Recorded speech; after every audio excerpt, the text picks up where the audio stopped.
看时间，看阮朋友咯，讲要找这个找手机，恁大家拢想到阮无啥时间，好时看时间歹势，连个每个人东西，讲讲什么今天晚上这个3点的时候这个课程安排的不参考，或许有些人你想象这个分享的话，感受到，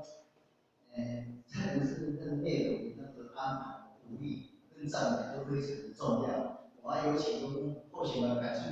看到那个刚才的小朋友哦，小朋友都在问妈妈“我爱你”这句话，真的，这小朋友内心都很感动都流眼泪。然后他们在道场中学习到说，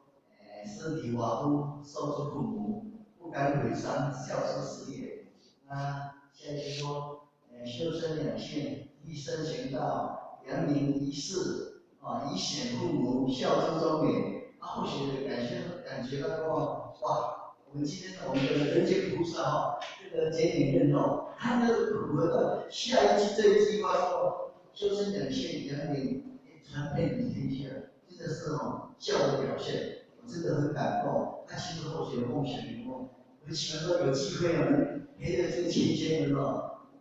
跟着说去学习，多多去，好像说体会说人生真的要去，因为或许已经29人没有爸爸了，20岁人没有妈妈了。刚才小朋友们讲说爸爸妈妈我爱你这句话，听了都会感动。看到吗？以前你那会叫我爸爸叫阿三，我叫阿三，妈妈叫阿母，但是